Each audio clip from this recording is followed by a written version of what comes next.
Hello नमस्कार guys, कैसे हो आप सब? उम्मीद करेंगे मस्त मजे में हो। मैं भी बिल्कुल मस्त मजे में। तो आपने कल 9th क्लास का विज्ञान का पहला चैप्टर देखा होगा। उसी के अकॉर्डिंग हम आज बात करेंगे विज्ञान का दूसरा चैप्टर। हमने देखा था पहला क्या था कि हमारे आसपास के पदार्थ, यानी मेन था पदार्थ। पदार्थ किसे कहते हैं? किसी वस्तु का द्रव्यमान होता है और वो कुछ किसी जगह रखने पर उसका कोई जगह घेरती है, जिसे क्या कहते हैं? आयतन होता है। उस पदार्थ उसे हम पदार्थ मानते हैं। और उसी में पदार्थ के दो भौतिक यानी दो स्वरूप होते हैं, एक तो भौतिक और एक रासायनिक। पहला पार्ट था वो भौतिक स्वरूप पर आधारित था, और अब दूसरा पार्ट है वो रासायनिक स्वरूप पर आधारित। तो आज हम पदार्थों के बारे में या चैप्टर 2 पढ़ेंगे। क्या? चैप्टर 2। कौन सा? शुद्ध पदार्थ। क्या हमारे आसपास के शुद्ध पदार्थ है? शुद्ध पदार्थ। इतने में समझ लो आप, क्या हमारे आसपास के पदार्थ शुद्ध है या नहीं? तो इस पर चर्चा कर लेते हैं। तो इस पर चर्चा करने से पहले पहले आता है कि वैज्ञानिक मानते हैं कि किसी भी पदार्थ में, या मान लो ठोस है, द्रव्य है या गैस है। अब ठोस है तो उसमें जो भी कण या पदार्थ मिले होते हैं, क्या उनकी रासायनिक प्रकृति एक समान होती है या अलग अलग होती है? उसके बारे में भी हम चर्चा करेंगे। पहला ही पॉइंट आता है कि मिश्रण। दो या दो से अधिक पदार्थों के समांगी मिश्रण। दो या दो से अधिक पदार्थों का मिलना क्या कहलाता है? मिश्रण। अब किताब की लैंग्वेज में दो या दो से अधिक शुद्ध तत्वों या यौगिकों का आपस में मिलना क्या कहलाता है? मिश्रण। शुद्ध तत्वों का आपस में मिलना, शुद्ध तत्वों का आपस में मिलना क्या कहलाता है? तत्वों का आपस में मिलना मिश्रण कहलाता है। तो ये था मिश्रण। अब बात कर लेते हैं मिश्रण पर। तो मिश्रण, जैसे एग्जांपल देके तो रेत और पानी का मिश्रण ले सकते हो, नींबू का जल के साथ मिश्रण ले सकते हो। तो इनमें भी सबसे मेन इंपॉर्टेंट क्या है? उनकी रासायनिक प्रकृति एक समान होनी चाहिए। तो हम मिश्रण पर बात कर ले तो मिश्रण मुख्य रूप से दो प्रकार का होता है। कितने? दो प्रकार का मिश्रण। दो प्रकार का होता है। कौन कौन सा? एक तो एक तो समांगी मिश्रण होता है, दूसरा विषमांगी मिश्रण। समांगी एवं विषमांगी। विषमांगी। अब बात कर लेते हैं समांगी पर। तो बार बार सवाल आता है समांगी मिश्रण और विषमांगी में अंतर लिखो। तो समांगी दोनों की रासायनिक ऐसे या ऐसे पदार्थ या ऐसे तत्व है जिनकी रासायनिक प्रकृति एक समान हो, तो क्या कहलाते हैं? समांगी मिश्रण। उन्हें मिश्रण में लिया जाए तो समांगी मिश्रण। और जिन तत्वों की रासायनिक प्रकृति या जिन दोनों पदार्थों की रासायनिक प्रकृति अलग अलग हो तो उन्हें विषमांगी मिश्रण में लिया जाए। इनकी क्या होती है? रासायनिक प्रकृति एक समान होती है। क्या होती है? रासायनिक प्रवृत्ति या प्रकृति एक समान। क्या होगी? एक समान। दूसरा, इनकी रासायनिक प्रकृति, इनकी रासायनिक प्रकृति, रासायनिक प्रकृति अलग अलग होती है। क्या होती है? अलग अलग। इनकी रासायनिक प्रकृति क्या होगी? अलग अलग। तो इन्हें हम विषमांगी लेते हैं और इनको समांगी। दूसरी बात, ये तो था समांगी और विषमांगी। अब इसके एग्जाम्पल देख लेते हैं। समांगी क्या है? समांगी में नींबू व जल का मिश्रण। नींबू का रस ले लेना, नींबू व जल का मिश्रण, जिसे आप क्या कहते हो? नींबू पानी। वो उनकी दोनों की रासायनिक प्रकृति, प्रकृति का मतलब वही अवस्थाएं। नींबू रस की क्या होगी? नींबू रस की होगी द्रव्य, और जल की भी क्या होगी? द्रव्य। समझ आ रहा है? दोनों की रासायनिक प्रकृति एक समान। इसमें लेते हैं रेत व बालू के कण। बालू के कण, सॉरी, बालू व चीनी के कण। चीनी व बालू के कण। तो दोनों में आपको डिफरेंस नजर आ रहा होगा। क्या नींबू रस को पानी में मिलाने के पश्चात आप देख सकते हो पानी अलग दिखाई देगा, वही तरल दिखाई देगा। जबकि चीनी व बालू, रेत को और चीनी को मिला देने पर चीनी के क्रिस्टल है वो अलग दिखाई देते हैं, जबकि रेत के अलग। इनको अलग अलग पृथक किया जा सकता है, इनको वापस पृथक नहीं किया जा सकता। यही अंतर होता है। उसके आगे हम कहते हैं कि क्या विलियन क्या है?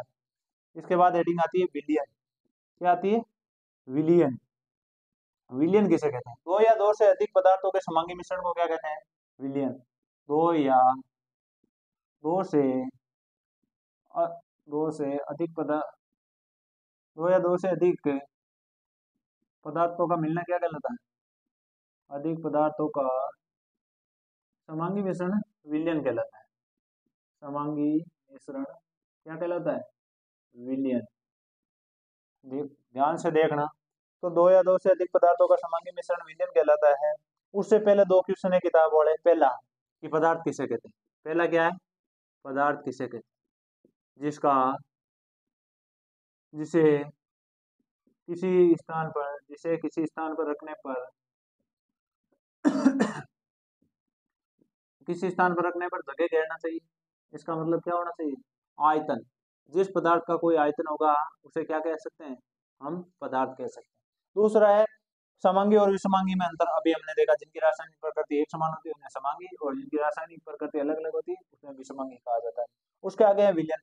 तो विलयन हम देख रहे हैं दो या दो से अधिक पदार्थों के समांगी मिश्रण को क्या कहते हैं, विलयन कहते हैं। अब बात कर ले विलयन की पर, तो विलयन दो प्रकार के यानी पदार्थों से मिलकर बना होता है। किस प्रकार, एक को कहते हैं विलायक और दूसरे को क्या कहते हैं, विल्ली। अब उसमें भी लोग कंफ्यूज हो जाते हैं, विलायक को मिलाया जाए या विल्ली मिल जाता है, दोनों में अधिकता किसकी होती है और कमी किसकी होती है। तो अभी आपका बिल्कुल डाउट क्लियर कर दिया जाएगा कि किसकी अधिकता होगी और विलयन में और किसकी कमी है। तो ये था विलयन। दो या दो से अधिक पदार्थों के समांगी मिश्रण को क्या कहते हैं, विलयन। और ये कितने प्रकार का था, दो प्रकार के पदार्थों से मिलकर बना है। एक तो है विलय, एक क्या है, विलय। दूसरा क्या है, विलायक। देखना जरा, दूसरा है विलायक। अब बात कर लेते हैं किसमें घोला जाता है, किसको घोला जाता है। जिसमें घोला जाएगा उसे क्या कहते हैं, विलयन का वह पदार्थ जिसमें घोला जाएगा। जिसमें, जिसमें का मतलब इसकी अधिकता होगी तभी इसमें घुलेगा। इसका मतलब क्या, इसकी अधिकता होगी विलयन में, अधिकता। और जिसको घोला जाता है, जिसमें और जिसको, नाम याद रखना, जिसको बोला जाएगा, इसकी कमी होगी या कम मात्रा होगी, कम मात्रा में। ये कम मात्रा में होता है, ये अधिक मात्रा में। तो याद रखना विलयन में वे पदार्थ जिसकी मात्रा कम हो और जिसको घोला जाए तो उसे विलय कहते हैं। विलयन में वे पदार्थ जिसकी मात्रा क्या हो, कम हो, और जिसको घोला जाता है उसे क्या कहते हैं, विलय। जिसको घोला जाता है उसे क्या कहते हैं, विलय।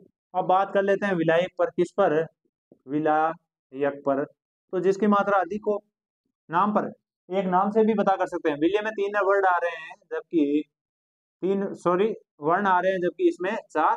तो इसमें ये बड़ा है ना, तो इसके मतलब इसकी अधिकता होगी। ये विलयन में अधिक मात्रा में उपस्थित होता है और इसमें ही घुलता है, इसमें ही घुलता है। अब एग्जाम्पल ले लेते हैं क्या घुलता है, किसमें घुलता है, जो भी है। कि अगर मान लो कोई पदार्थ है जल, जल या जल में कोई शक्कर को घोला गया, तो शक्कर क्या होगी, शक्कर तो होगी विलय, और जल क्या होगा, विलायक। जल क्या होगा, विलायक। तो समझ में आया होगा। अब और आगे हम देखेंगे तब और समझ में आ जाएगा। उसके बाद हम बात कर लेते हैं विलायक। जिसमें घोला जाता है या जिसमें घोला जाता है जो विलयन में अधिक मात्रा में उपस्थित हो और जिसमें कोई पदार्थ घुलता है, इसका मतलब है विलायक। और जिसको घोला जाता है वो विलयन में कम मात्रा में उपस्थित है, उसे विलय कहते हैं। दोनों की परिभाषा याद रखना है आपको। और अब आते हैं विलयन के गुणधर्म, कि विलयन के कौन कौन से गुण होते हैं। समझ में आ रहा है। हम एक साथ देखेंगे कि विलयन कितने प्रकार का, एक तो विलयन होता है, एक होता है, चलो विलयन के गुण देख लो, अलग अलग बाद में देख लेना। विलयन के गुण, विलयन के गुण। तो पहला क्या होता है, विलयन में दो या दो से अधिक पदार्थों की समांगी मिश्रण को कहते हैं। इसका मतलब रासायनिक प्रकृति पदार्थ की समान होंगी। और पहला गुण क्या होगा, विलयन का, विलयन एक समांगी मिश्रण है। विलयन क्या है, विलयन एक समांगी मिश्रण है। तो विलयन के गुणों में पहला क्या है, विलयन एक समांगी मिश्रण है। दूसरा, दूसरा क्या है, विलयन के कण अति सूक्ष्म होते हैं, आंखों से नहीं देखे जा सकते। सूक्ष्म कण होते हैं, सूक्ष्म कण जो आंखों से नहीं देखे जा सकते, आंखों से नहीं देखे जा सकते। समझ में आ रहा है, आंखों से नहीं देखे जा सकते। उसके बाद बात कर लेते हैं किसकी, उसके बाद बात कर लेते हैं, ये सूक्ष्म होते हैं तो ये प्रकाश की किरण को फैलाते नहीं है। प्रकाश की किरण को क्या नहीं कहते हैं, फैलाते नहीं है। इसका मतलब किरणल प्रभाव नहीं दर्शाते, प्रकाश की किरण को फैलाएंगे नहीं, किरण को नहीं फैलाते। इसके आगे और मार्ग अदृश्य, इसमें मार्ग क्या होता है, तो प्रकाश की किरण को फैलाते हैं वो तो दृश्य बनाते हैं, और मार्ग अदृश्य होता है। उसके बाद बात कर ली जाए तो विलयन को शांत छोड़ देने पर छानने की विधि द्वारा विलयन के कणों को विलायक में से, यानी विलय के कणों को विलायक में से या विलयन में से पृथक नहीं किया जा सकता, पृथक नहीं किया जा सकता, पृथक नहीं किया जा सकता, ये तो होता है विलयन। अब आती है बात, आ जाती है विलयन की सांद्रता पर। बात किस पर आती है, विलयन की सांद्रता पर। उससे पहले कुछ उदाहरण देख लेना किसके, विलयन के ही। चीनी और जल का विलयन एक तरल घोल है या ठोस का उदाहरण है जिसमें चीनी विलय और जल विलायक। दूसरा है आयोडीन और एल्कोहल का विलयन, जिसे टिंचर आयोडीन कहा जाता है, इसमें आयोडीन विलय और एल्कोहल विलायक है, अधिक मात्रा में एल्कोहल पाया जाता है। वात युक्त पेय पदार्थ, सोडा जल, कोक इत्यादि तरल जो गैस के रूप में होते हैं, इनमें कार्बन डाइऑक्साइड विलय होती है, जबकि जल है वो विलायक है। और बात कर ली जाए चौथे गुण की तो, या उदाहरण की, तो वायु गैस में दो घटकों के रूप में होती है, 21% ऑक्सीजन तथा 78% नाइट्रोजन के रूप में उपस्थित होती है। अब है विलयन के गुण। विलयन के गुण मैंने बता दिया, ये समांगी होते हैं, ये इन्हें आंखों से नहीं देखा जा सकता। क्यों नहीं देखा जा सकता, इनकी कण है वो इतने सूक्ष्म होते हैं कि आंखों से नहीं देखा जा सकता। ये प्रकाश की किरण को फैलाते नहीं है, और फैलाएंगे नहीं तो मारक को दृश्य नहीं बनाते हैं। मारक को दृश्य नहीं बनाएंगे तो इनको पृथक भी नहीं किया जा सकता, बिल्कुल। अब है विलयन की सांद्रता। क्या है, सांद्रता। अब सांद्रता के आधार पर विलयन के प्रकार, कौन सा, सांद्रता के आधार पर कितने प्रकार के होते हैं। पहला है संतृप्त विलयन, कौन सा होगा, संतृप्त विलयन। दूसरा होगा असंतृप्त विलयन, असंतृप्त विलयन। तीसरा कौन सा होगा, अति संतृप्त विलयन, अति संतृप्त विलयन, अति संतृप्त विलयन।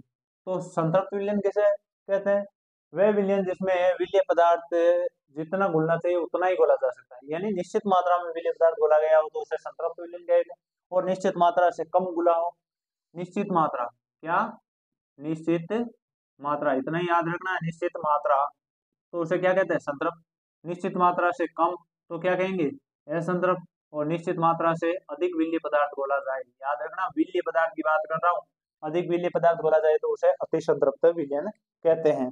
अब बात कर लेते हैं इसके आगे, इसके बाद सांद्रता निकालने का फॉर्मूला, कि सांद्रता आप किस प्रकार निकालोगे, तो उसकी बात कर लेते हैं। तो इसके लिए दो तीन फॉर्मूला दे रखे हैं। जब आपको विलय पदार्थ का द्रव्यमान दे रखा हो और विलयन का द्रव्यमान दे रखा हो, तो विलय पदार्थ की द्रव्यमान, विलयन के द्रव्यमान प्रतिशत, इसका फॉर्मूला है द्रव्यमान प्रतिशत का, क्या है, विलय का द्रव्यमान, विलय का द्रव्यमान अपॉन विलयन का द्रव्यमान इंटू 100, जब विलय और विलय, यानी विलय और विलयन दोनों का दे रखा हो तो। अब दूसरा है आयतन प्रतिशत, उसी में यही होगा, विलय का आयतन या द्रव्यमान अपॉन विलयन का आयतन। इसमें क्या दे रखा होगा, विलयन का आयतन दे रखा होगा, विलयन का आयतन। इसके आगे बात कर लेते हैं, तो अगर दोनों ही आयतन दे रखे हो तो आयतन प्रतिशत पूछेगा, पहला द्रव्यमान प्रतिशत, दूसरा आयतन प्रतिशत। अब तीसरा आयतन, विलय का आयतन, इसका भी आयतन होगा, विलय का आयतन अपॉन विलयन का आयतन इंटू 100। तो ये सांद्रता याद करने के कुछ फॉर्मूले थे। अब इसी में पहला पूछा गया, एक विलयन 320 ग्राम विलायक जल में, यानी विलायक की मात्रा कितनी देर की, एक विलयन के 320 ग्राम विलायक जल में 40 ग्राम साधारण नमक घोला गया, तो 40 ग्राम तो क्या है, विलय की मात्रा अपॉन विलायक की मात्रा कितनी है, 320। तो हम क्या करेंगे, विलयन की मात्रा निकालेंगे। विलयन की मात्रा निकालने के लिए 320 प्लस 40, विलय प्लस विलायक से विलयन बनता है, क्या बनता है, विलयन। तो क्या करेंगे, विलय की मात्रा 40 है अपॉन ये कितनी होगी 360 इंटू 100 कर देंगे, तो इसका आंसर आ जाएगा, एक जीरो से एक जीरो काट दो, 4 का 9 बार, और 9 का भाग 100 में देने पर कितने बार जाएगा, 11.99%। तो इसका आंसर आ जाएगा 11.1%। उसके बाद बात कर लेते हैं क्या, निलंबन। आपने विलयन के बाद क्या देखना है, निलंबन। ये तीन सेम है, विलयन, निलंबन और कोलाइड। ये क्या है, कण है, कणों का आकार है, कहने का मतलब जिसकी आकार समान हो या फिर जिनकी रासायनिक प्रकृति समान हो तो उन्हें तो बीच में लिया जाएगा। विलयन में जिनकी रासायनिक प्रकृति एक समान न होने पर उन्हें क्या लिया जाएगा, निलंबन में। तो अब आप निलंबन के बारे में देखोगे कि निलंबन कहते किसे हैं, तो देखना निलंबन किसे कहते हैं। विलयन एक विषमांगी मिश्रण होता है जिसमें विलय के कण विलायक के कण में नहीं घुलते हैं, वो बल्कि इनकी माध्यम की समष्टि में निलंबित रहते हैं, उन्हें क्या कहते हैं, निलंबन। मैंने भी आपको बताया होगा, क्या बताया है कि विलीय के कण है वो घुलते नहीं है बल्कि माध्यम की समष्टि में निलंबित रहते हैं। निलंबन, क्या पूछा है, निलंबन। ये विषमांगी होता है, क्या होता है, विषमांगी। और इसके कण आपस में, विलीय और विलायी के कण है, आपस में घुलते नहीं है। तो इसके बाद हम बात कर लेते हैं इसके गुणों पर, कि इसके क्या क्या गुण होते हैं। विलयन की तरह इसके भी कुछ गुणधर्म होंगे। तो पहला गुणधर्म क्या है, समझ आ रहा है। पहला गुणधर्म होता है कि ये विषमांगी होते हैं, हमने अभी पढ़ा है, ये क्या होते हैं, विषमांगी। दूसरा क्या होता है, दूसरे की बात कर ली जाए तो दूसरा होगा, ये इन्हें आंखों से देखे जा सकते हैं। ये विषमांगी यानी अलग अलग बड़े आकार में होंगे तो इन्हें आंखों से देखा जाएगा, आंखों से, आंखों से देखा जा सकता है। क्या किया जा सकता है, देखा जा सकता है। फिर अगर आंखों से देखा जाएगा तो ये क्या करेंगे, टिंडेल प्रभाव दर्शाएंगे, प्रकाश की किरण को फैला देंगे, टिंडेल प्रभाव दर्शाते हैं। तो ये क्या करेंगे, टिंडेल प्रभाव दर्शाएंगे, दर्शाते हैं। टिंडेल प्रभाव दर्शाते हैं तो मार्ग दृश्य बनाएंगे, क्या बनाएंगे, मार्ग दृश्य। फिर इनके हो, अगर मान लो इतने बड़े हैं तो इनको क्या किया जाएगा, पृथक भी कर लिया जाएगा। इसका मतलब इनको पृथक करना संभव है, यानी किया जा सकता है। समझ आ रहा। अब आप किताब की लैंग्वेज में समझो क्या क्या दे रखे। ये विषमांगी मिश्रण है, ये कण आंखों से नहीं, आंखों से देखे जा सकते हैं। निलंबित कण प्रकाश की किरण को फैला देते हैं और मार्ग दृश्य बनाते हैं, और इन्हें छान छोड़ देने पर ये तली पर बैठ जाते हैं। क्या, इनको पृथक किया जा सकता है। उसके आगे कोई नहीं है, यानी इतने ही है कुछ कुल मिलाकर। उसके बाद नाम आया कि टिंडेल प्रभाव। टिंडेल प्रभाव क्या है, टिंडेल प्रभाव क्या है, बात कर लेते हैं किसकी, टिंडेल प्रभाव की। तो आपने देखा होगा बंद अंधेरे कमरे में जब रोशनदान से सूर्य की एक किरण आती है तो कमरे में उपस्थित छोटे छोटे सूक्ष्म कण है वो दिखने लगते हैं, उस किरण के अंदर उड़ते हुए या दिखाई देते हैं। उन्हें क्या कहते हैं, टिंडेल प्रभाव। किताब की लैंग्वेज में प्रकाश की किरणों का फैलाना टिंडेल प्रभाव कहलाता है। टिंडेल प्रभाव वैज्ञानिक, यानी टिंडेल प्रभाव की खोज टिंडेल नामक वैज्ञानिक ने की थी। जब बंद कमरे में छोटे छिद्र के द्वारा जब प्रकाश की किरण आती है तो टिंडेल प्रभाव देखने को मिलता है, और बंद कमरे में मौजूद धूल के कार्बन कण है या धूल के कण है वो प्रकाश के साथ फैलते हैं, प्रकाश के क्या साथ फैलते हैं। तो इसे क्या कहते हैं, टिंडेल प्रभाव कहते हैं। उसके बाद दो छोटी छोटी परिभाषा है, हिमांक। हिमांक किसे कहते हैं, तो द्रव अवस्था से बर्फ बनना, यानी जल का द्रव अवस्था से ठोस की ओर प्रस्थान करना या बदलती है। वह तापमान जिस पर कोई वस्तु द्रव से ठोस में बदलती है वह क्या कहलाता है, हिमांक। बर्फ का हिमांक होता है 0 डिग्री सेल्सियस। अब है संघनन ताप, वह तापमान जिस पर कोई वस्तु है गैस से द्रव अवस्था में बदलती है तो उसे संघनन ताप कहते हैं। उसके बाद एक सारणी आ रखी है, उससे पहले एक परिभाषा भी, कोलाइड। कोलाइड, कोलाइड में एक सारणी भी देखी। ये तीन थे कणों के आकार के आधार पर, कौन कौन से, विलियन, निलंबन और कोलाइड। बाद में आपको सारणी के थ्रू वापस बता दिया जाएगा, याद करने की कोई टेंशन नहीं है। कोलाइड किसे कहते हैं, कोलाइडिंग विलियन या कोलाइड, कोलाइड विलियन। ऐसे विलियन जिसका आकार या जिसके कणों का आकार विलियन से तो बड़ा हो और निलंबन से छोटा हो उन्हें क्या कहते हैं, कोलाइड विलियन। ऐसा विलियन जिसमें विलियन से तो बड़ा, विलियन से तो क्या होना चाहिए, बड़ा, और निलंबन से क्या होना चाहिए, निलंबन से छोटा होना चाहिए, तो उसे क्या कहते हैं, कोलाइड। समझ में आया होगा। फिर बात कर लेते हैं कि इसके गुणों की, किसके, निलंबन के गुणों, निलंबन के गुणधर्म। कौन कौन से गुणधर्म है वो आप देखेंगे अभी। पहला ये विषमांगी मिश्रण, यानी ये होता तो विषमांगी है वास्तविकता में, लेकिन प्रतीत क्या होता है, समांगी। ये प्रतीत होगा, प्रतीत होने में और वास्तविकता में फर्क होता है। प्रतीत होता है समांगी, क्या, समांगी, दोनों लिख लेना। जबकि वास्तविक रूप से या वास्तविकता में क्या होता है, विषमांगी। क्या होगा, विषमांगी, यानी वास्तविकता में विषमांगी होता है जबकि प्रतीत समांगी होता है। और बात कर ली जाए, कोलाइड के कण इतने छोटे होते हैं कि इन्हें आंखों से तो नहीं देखे जा सकते हैं। ये क्या होते हैं, आंखों से दिखाई नहीं देते, जबकि ये इतने बड़े होते हैं प्रकाश की किरण को फैला देते हैं। याद रखना, कहने का मतलब आंखों से नहीं देखे जा सकते, आंख से नहीं देखा जा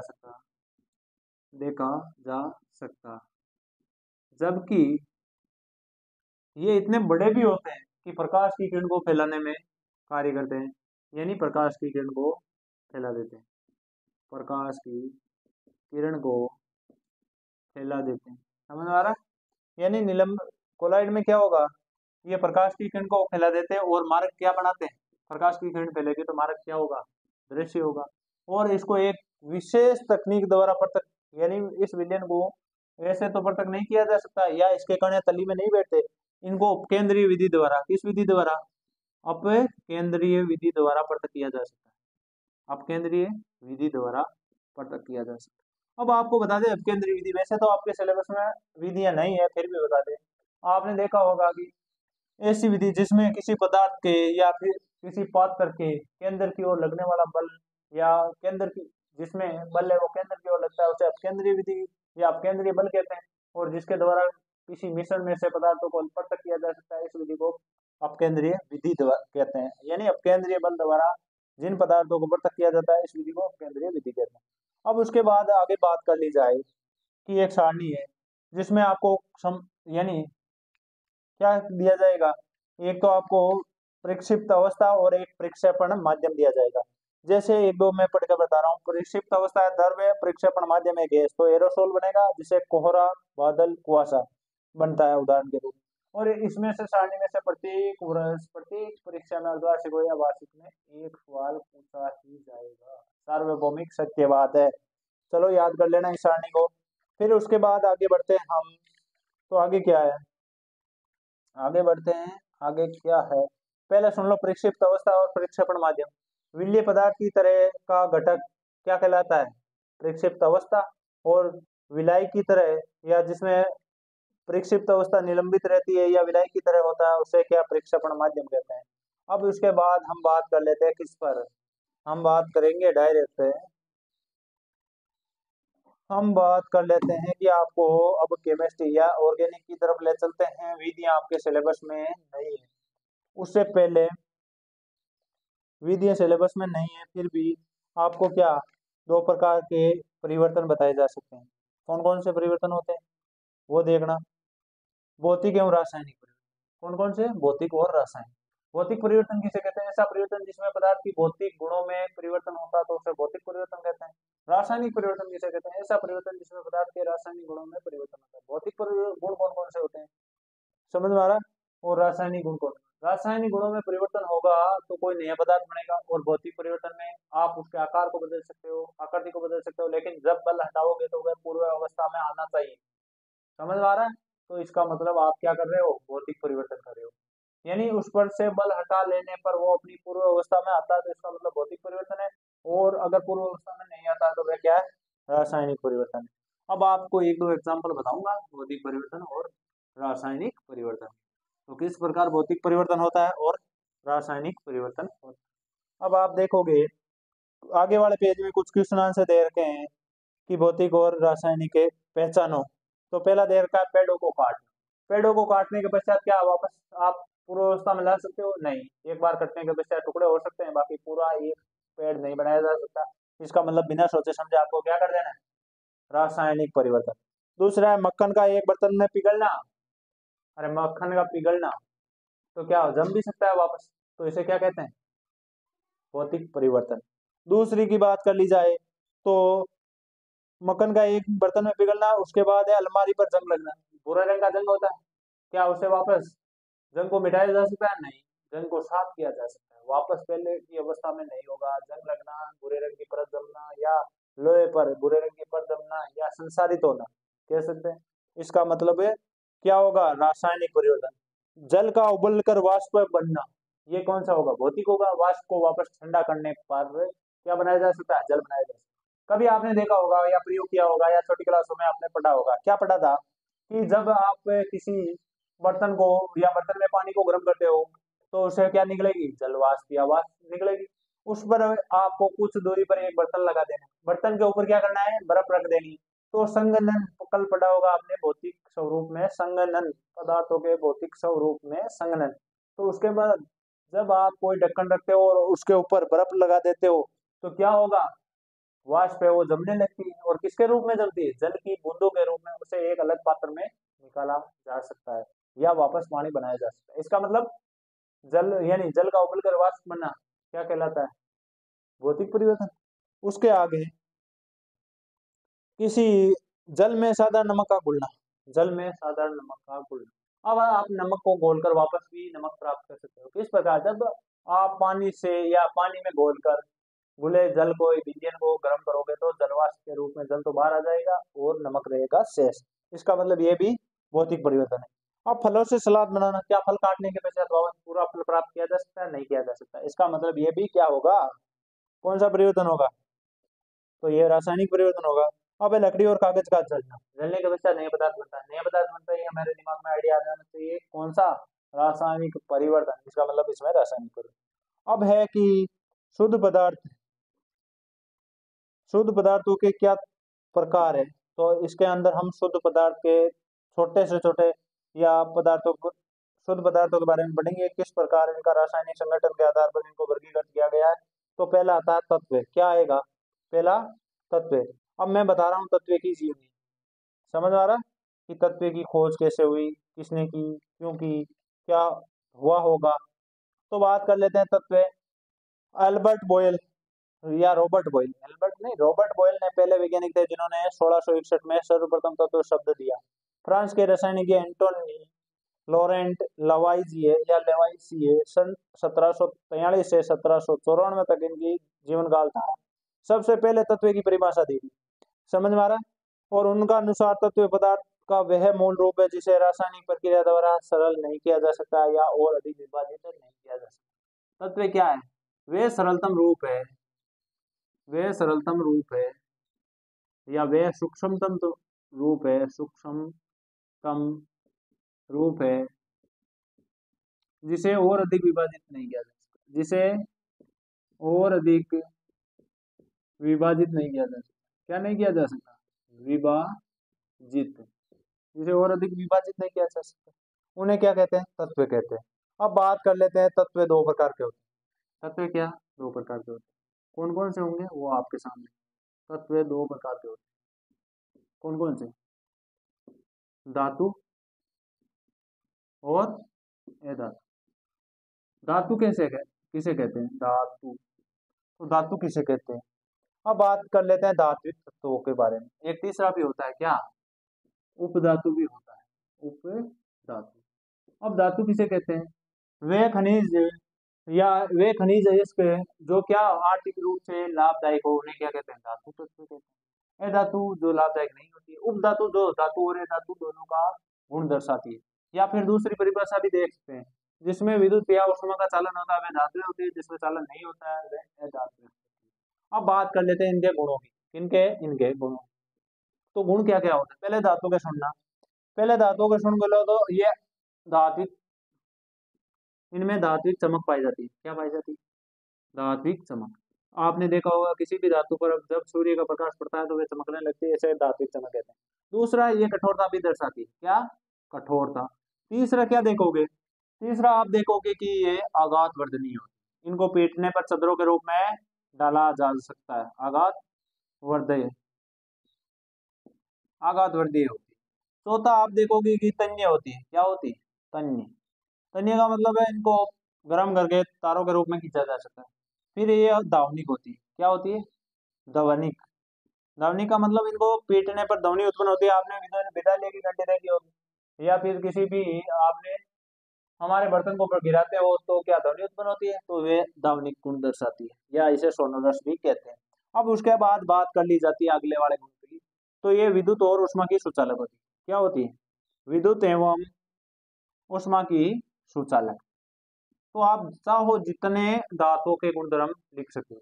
और इन सब के विपरीत क्या होती है, अधातु।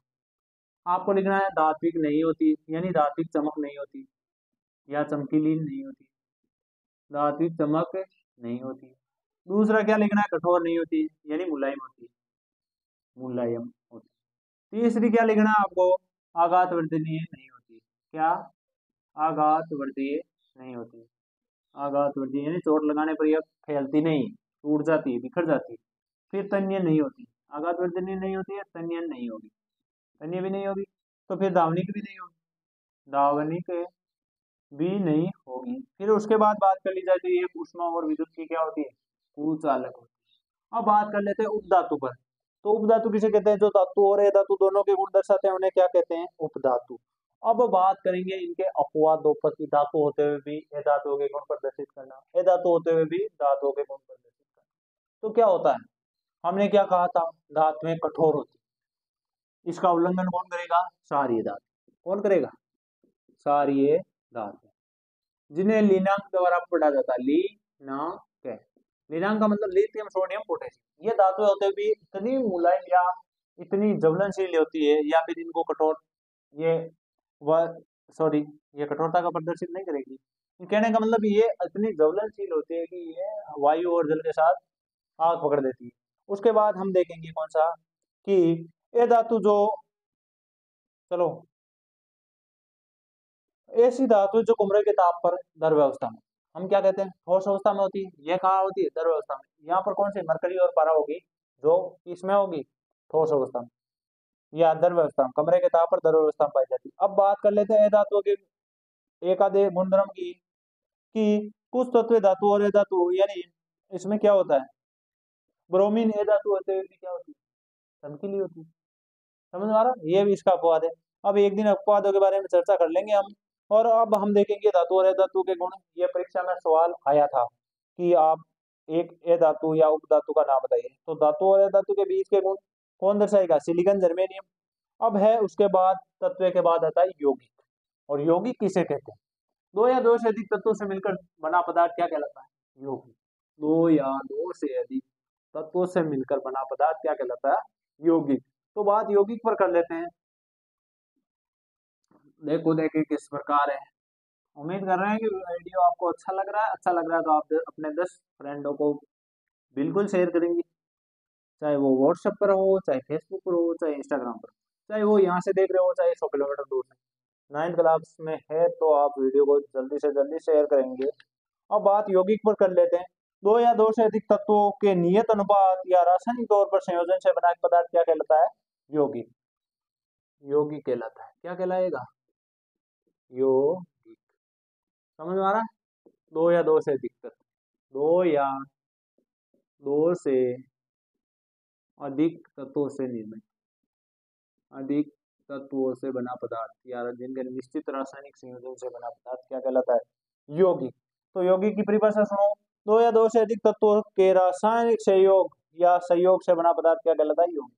अब एग्जाम्पल देखेंगे आप, H2O। समझ में आ रहा है, तो ये दो पदार्थों से मिलकर बना है, किससे, H2 से और O2 से। समझ में आ रहा है, और इनका अनुपात भी निश्चित होता है। समझ में आ रहा है, आगे बताएंगे आपको कि इस पर इनका निश्चित अनुपात किस प्रकार होता है।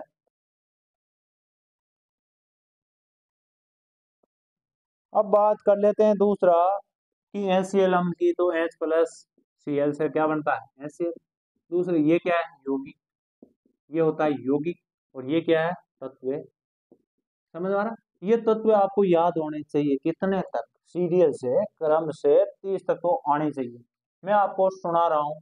पहला hydrogen, helium, lithium, beryllium, boron, carbon, nitrogen, oxygen, chlorine, neon, sodium, magnesium, aluminium, silicon, phosphorus, sulphur, chlorine, argon, potassium, calcium, scandium, titanium, vanadium, chromium, manganese, cobalt. Manganese से पहले फेरस, उसके बाद है कोबाल्ट, उसके बाद है निकिल, निकिल के बाद है कॉपर, और लास्ट में 30 नंबर पर क्या आता है, जिंक। इनके प्रतीक चिन्ह भी आपको आने ही चाहिए। अब इनके बारे में, प्रतीक चिन्ह के बारे में बता दिया जाए तो इनके नाम पर आधारित है। नाम के कोई किसी में तो नाम का एक पद है, यानी एक अक्षर है इंग्लिश का, या फिर दो। और क्रमांक तो आपको पता ही। बात कर लेते हैं, आगे आएगा द्रव्यमान, तो उसी समय हम द्रव्यमान पर चर्चा करेंगे। उसके बाद आता है यौगिक। तो यौगिक दो या दो से अधिक तत्वों के निश्चित अनुपात से बना होता है, और ऐसे पदार्थ को हम यौगिक कहते हैं। अब बात कर लेते हैं कि यौगिक मैंने बताया है इस प्रकार का होता है यौगिक, या अब है मिश्रण और यौगिक में अंतर क्या होता है। तो मिश्रण और यौगिक में अंतर, यौगिक में क्या, मिश्रण में क्या होता है, दो या दो से अधिक मिश्रण, यानी दो या दो से अधिक यौगिक केवल मिश्रण बनाने के लिए मिलते हैं, और दो या दो से अधिक तत्व यौगिक का निर्माण करते हैं। फिर है मिश्रण में मिश्रण का संगठन परिवर्तनीय होता है, जबकि यौगिक का परिवर्तन स्थायी रूप से होता है। यानी मिश्रण में बदला जा सकता है, कलर में परिवर्तन, रंग में परिवर्तन, पर एक आता है सांद्र और तनु। तो सांद्र का मतलब होता है गाढ़ा विलयन और तनु का मतलब होता है उसको पतला करना। तो ये मिश्रण में संभव है, लेकिन इसमें पानी को और अधिक पतला कर सकते हो नहीं। यानी आप किसमें मिश्रण में परिवर्तन कर सकते हो, जबकि ये यौगिक क्या होते हैं, स्थायी होते हैं। उसके बाद वाला, मिश्रण में घटकों को भौतिक विधियों द्वारा सुगमता से पृथक किया जा सकता है, जबकि ऐसा आप यौगिक में नहीं कर सकते। मिश्रण में कर सकते हो बदलाव, लेकिन यौगिक में नहीं कर सकते। इस प्रकार की कुछ क्या थे, ये थे आपके मिश्रण और यौगिक में अंतर। अब मैं इस पाठ का सार एक साथ लिखने का प्रयास करूंगा और आप सहयोग जरूर करेंगे। तो देखना किस प्रकार मैं पूरे चैप्टर को एक साथ एक ही पेज पर लेकर आने का प्रयास करूंगा। देखते हैं। पहले क्या पढ़ा था, पदार्थ। क्या था, पदार्थ। देखना, और वीडियो अच्छा भी लगेगा आपको जब आप पूरा देखोगे बिना स्किप किए हुए। तो पहला था शुद्ध पदार्थ। क्या था, शुद्ध पदार्थ। दूसरा कौन सा था, दूसरा अशुद्ध पदार्थ। दूसरा होगा मिश्रण। अशुद्ध पदार्थ को क्या कहते हैं, मिश्रण, जिसमें कुछ ना कुछ मिलावट हो। फिर बात कर लेते हैं शुद्ध पदार्थ की। तो ये दो प्रकार का होता है। दो प्रकार का कौन कौन सा होता है, तत्व और यौगिक। तत्व और यौगिक। फिर मिश्रण की बात कर ले तो मिश्रण भी दो प्रकार का होता है। मिश्रण कौन सा कम है, एक होता है समांगी, एक होता है विषमंगी। समांगी और विषमंगी। और क्या होगा, विषमंगी। बात कर लेते हैं तत्व की। तो ये सरलतम रूप होता है और अधिक विभाजित नहीं किया जा सकता। सरलतम रूप और अधिक विभाजित नहीं किया जा सकता। और ये दो या दो से अधिक तत्व, दो या दो से अधिक तत्व, याद रखोगे बिल्कुल। उसके बाद उदाहरण देख सकते हो। तत्व क्या होता है, हाइड्रोजन, हाइड्रोजन के बाद ऑक्सीजन भी ले सकते हो। ऑक्सीजन, नाइट्रोजन, ये तत्व है। H2O, CO2, ये क्या है, यौगिक है। अब बात कर लेते हैं समांगी मिश्रण की। तो समांगी मिश्रण को विलयन कहते हैं। रासायनिक प्रकृति क्या होनी चाहिए, एक समान होनी चाहिए। रासायनिक प्रकृति एक समान और रासायनिक प्रकृति अलग अलग। रासायनिक प्रकृति अलग अलग, समझ में आ रहा है। उसके बाद बात कर लेते हैं कि इसमें तो क्या होगा, चीनी में जल का मिश्रण, चीनी और जल का घुलना या जल में नमक का घुलना। और उसमें क्या होता है, बालू और नमक, चीनी और, तो आज एग्जाम्पल देख लेना। अब मैं आपको यहाँ पर क्या बताऊंगा, इसी में तीनों को वापस याद करवाने का प्रयास करूंगा। इसको, विलयन को, कोलाइड को और निलंबन को। समझ में आ रहा। तो आप यहाँ पर लिखोगे विलयन, इनके गुणधर्म आते ही हैं। यहाँ पर लिखोगे क्या, कोलाइड, कोलाइड। फिर यहाँ पर क्या लिखोगे, निलंबन, निलंबन। समझ आया। इसके ये समांगी होता है, समांगी। दूसरा, ये वास्तविकता में तो विषमांगी होता है। क्या होता है, वास्तविकता में तो विषमांगी। प्रतीत क्या होता है, देखने में एक समान दिखता है, दूध। इसका एग्जाम्पल क्या है, दूध। प्रतीत होता है समांगी। वास्तविकता में तो विषमांगी होता है, और ये वास्तविकता में विषमांगी होता है, प्रतीत भी विषमांगी होता है। फिर क्या करते हैं, दूसरा क्या लेते हैं, दूसरा बताओ देखें। ये क्या करेगा, सूक्ष्मतम कण होते हैं। कण क्या होते हैं, कण छोटे होते हैं, छोटे होते हैं। छोटे होने के क्या कारण हुआ, छोटे होते हैं तो प्रकाश की किरण को फैलाते नहीं, किरण को फैलाते नहीं, और किरण को नहीं फैलाते तो हमारा क्या, अदृश्य रहता है। क्या, अदृश्य। समझ में आ रहा है। अब इसमें बात कर ली जाए तो इनका आकार इतना छोटा है कि आंखों से नहीं देखा जा सकता। आंखों से नहीं देख सकते, क्या नहीं देख सकते, लेकिन ये इतने बड़े होते हैं। गंभीर बात यहाँ है, दोनों ही गंभीर है।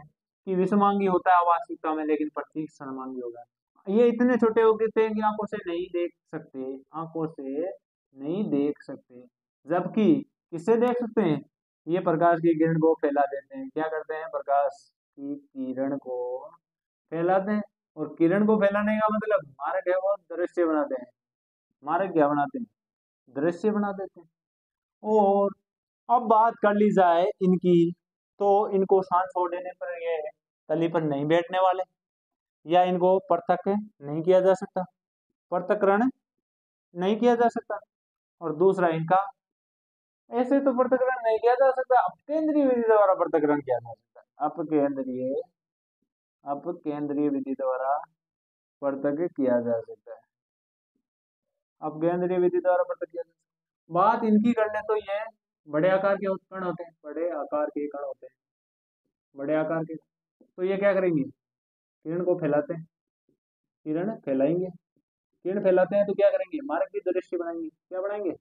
दृश्य। फिर क्या करेंगे? इनको क्या किया जा सकता है? शांत छोड़ देने पर तली पर बैठ जाते हैं और इनको पृथक्करण किया जा सकता है, इनको अलग अलग किया जा सकता है। तो आपको तीनों के गुणधर्म एक ही साथ देखने पर अब आपको समझ में आया होगा, कोलाइड है वो इससे तो बड़ा होगा, और इससे क्या होगा? इससे तो बड़ा होगा, और इससे बड़ा नहीं होगा, इससे भी क्या होगा? हम्म, वो बड़ा होगा इससे, उससे छोटा होगा, इससे बड़ा होगा। तो आपने देखा होगा। अब हम करते हैं इसके कुछ प्रश्न उत्तर है। वैसे तो ज्यादा नहीं है लेकिन फिर भी करो, ज्यादा नहीं है, चलो आप ही कर लेना। संतृप्त विलयन है, संतृप्त विलयन जो भी है अति संतृप्त। तो भी ये वस्तुनिष्ठ देखो, निम्नलिखित में से किसे टिंडल प्रभाव को दर्शाते हैं? नमक का घोल टिंडल प्रभाव दर्शाएगा नहीं दर्शाएगा? बताओ देखें, दर्शाएगा नहीं दर्शाएगा? दूध टिंडल प्रभाव दर्शाता है, जबकि नमक का घोल है वो नहीं दर्शाएगा। फिर कॉपर सल्फेट का विलयन नहीं दर्शाएगा और स्टार्च विलयन दर्शाएगा। फिर उसके बाद है कि निम्नलिखित मिश्रणों में से विलयन को पहचान कीजिए। तो विलयन कौन सा है और मिश्रण कौन सा है? मिट्टी क्या है? मिट्टी मिश्रण है। समुद्री जल का है, विलयन है। फिर क्या करते हैं? वायु क्या है? मिश्रण है। और कोयला क्या है? कोयला भी मिश्रण है। फिर वायु क्या है? विलयन होगा रे। फिर मिश्रण होगा। फिर उसके बाद सोडा जल क्या है? विलयन है। फिर इसके बाद कर लेते हैं निम्न तत्व या यौगिकों को मिश्रण तथा यौगिकों में वर्गीकृत कीजिए। अब आप सोडियम तत्व है, मिट्टी क्या है? मिश्रण है। फिर चीनी का घोल क्या है? मिश्रण है। चांदी क्या है? तत्व है। फिर कैल्शियम क्लोराइड क्या है? यौगिक है। टिन क्या है? तत्व है। सिलिकॉन क्या है? तत्व है। कोयला क्या है? मिश्रण है। वायु क्या है? मिश्रण। साबुन क्या है? यौगिक। मीथेन गैस जिसे प्राकृतिक गैस भी बोला जाता है, उसे का सूत्र होता है CH4, जो भी यौगिक है। कार्बन डाइऑक्साइड यौगिक है। और रक्त क्या है? मिश्रण। तो अब आपको रासायनिक और भौतिक परिवर्तन भी पूछे जा सकते हैं। लास्ट 11वां क्वेश्चन है, निम्न में से कौन कौन से रासायनिक परिवर्तन है? पौधे में वृद्धि होना, कौन सा परिवर्तन होगा? क्या उसे छोटा किया जा सकता है? नहीं, तो उसके रासायनिक परिवर्तन है। लोहे पर जंग लगना आप जानते हो रासायनिक परिवर्तन है। उसके बाद खाना पकाना, पकने के बाद वापस कच्चा खाना प्राप्त किया जा सकता है, कच्चा माल? नहीं, तो यह भी रासायनिक परिवर्तन। भोजन का पाचन, यह भी रासायनिक परिवर्तन। उसके बाद जल से बर्फ बनना, जल से बर्फ बनने का मतलब क्या है? जल से बर्फ बनने का तो बर्फ से वापस जल भी बनाया जा सकता है, इसका मतलब ये भौतिक परिवर्तन होगा। मोमबत्ती का जलना सबसे इंपॉर्टेंट सवाल है। एक तो होता है मोम का पिघलना, एक होता है मोमबत्ती का जलना। मोम का जलने का मतलब होता है मोम से वापस मोम प्राप्त किया जा सकता है, भौतिक परिवर्तन। मोमबत्ती का जलने का मतलब है उसके अंदर एक धागा होता है, उसकी राख बन जाती है, उससे वापस धागा नहीं बनाया जा सकता, वापस धागा नहीं बनाया जा सकता, इसका मतलब रासायनिक परिवर्तन होगा। उम्मीद करेंगे वीडियो अच्छा लगा होगा। वीडियो अच्छा लगे तो लाइक शेयर सब्सक्राइब करना ना भूले, और जो भी पार्ट अच्छा लगे आप कमेंट में बताएंगे जरूर। और वैसे 2 दिन की आपको अवकाश है, आप आराम से हमारे वीडियो देख सकते हो। धन्यवाद।